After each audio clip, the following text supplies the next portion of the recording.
Dr. Dean, thank you for joining us today at SEIU. Progress Ohio, along with SEIU, is very pleased to have you here in Ohio fighting for health insurance reform. I saw you yesterday at Netroots in Pittsburgh, and you seemed very confident that the health reform bill with a public option will pass. What's your feelings on that? I think it will pass, but I think it's not automatic. We have a lot of work to do here, and I think we have to understand that political campaigns have changed.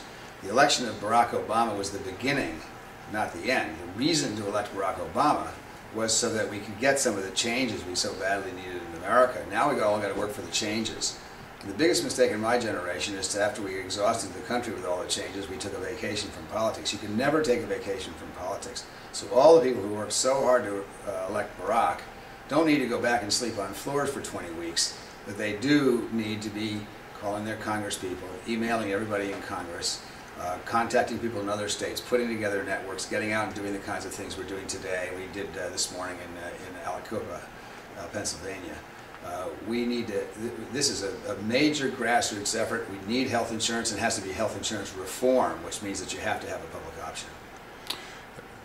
Do you think that the Democrats made a strategic mistake in not keeping single payer, making a concession regarding single payer before starting to let the bills negotiate? In retrospect, I think we should have had hearings on single payer, because single payer, whatever you think of single payer, whether you like it or you dislike it, you've got to look at the facts. And I'll give you a fact about single payer. It's a lot cheaper to run, it's a lot more efficient. Medicare has a 4% overhead rate. That means for every dollar you put into Medicare, 96% of it gets spent on health care.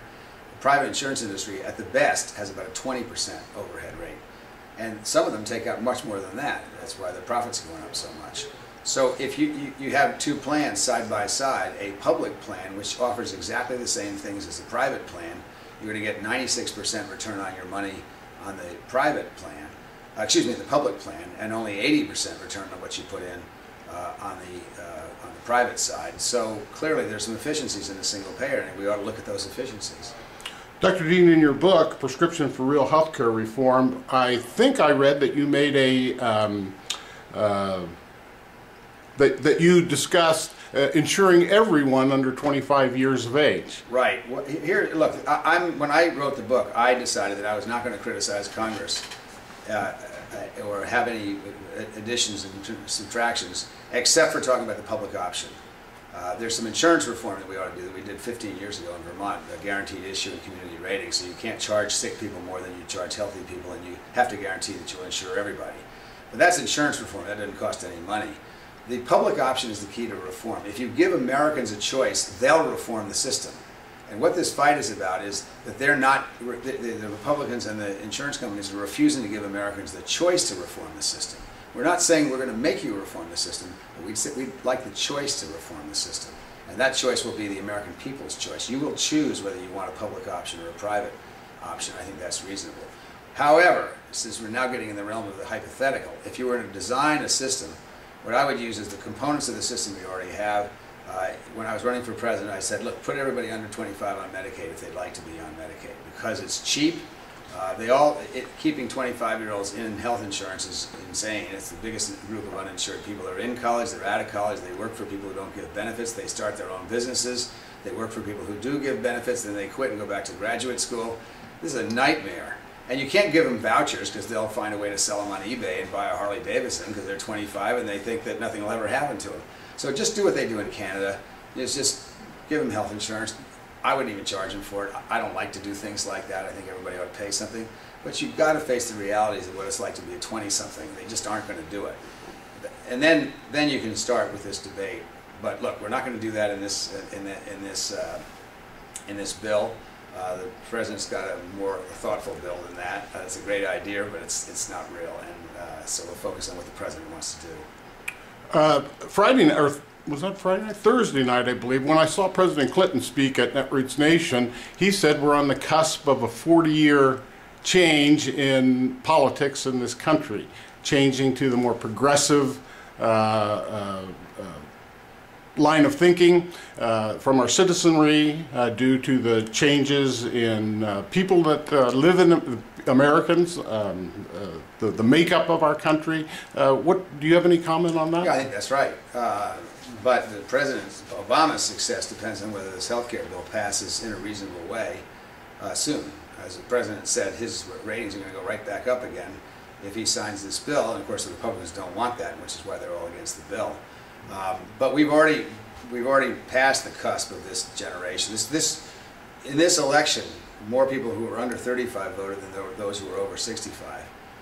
We've already had that generational change. This new generation is not going to put up with divisive, ugly, anger-based politics. 63% of the people under 35 voted for Barack Obama, and in the next election, they're going to be under 39.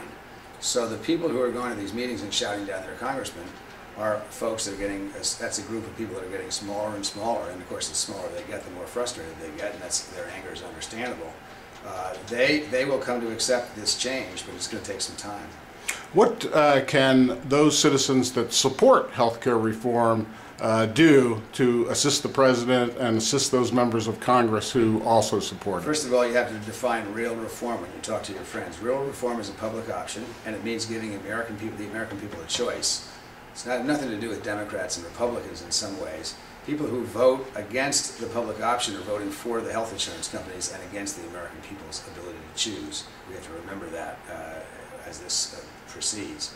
Secondly, call your congresspeople. Email everybody with 170,000 of your closest friends.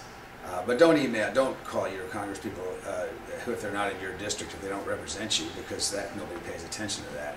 But call them up, write letters, and then call the other people in the other states. If you're someone, if you know somebody from a state where their senator or congressperson has not come out in favor of the public option, call them up and say, hey, have you talked to your congressman or senator about this? Have you emailed them about it? Have you written them a letter? Go to these meetings. These meetings matter. People listen to them, to these meetings. If they're not being shouted down, they really do listen, and it matters.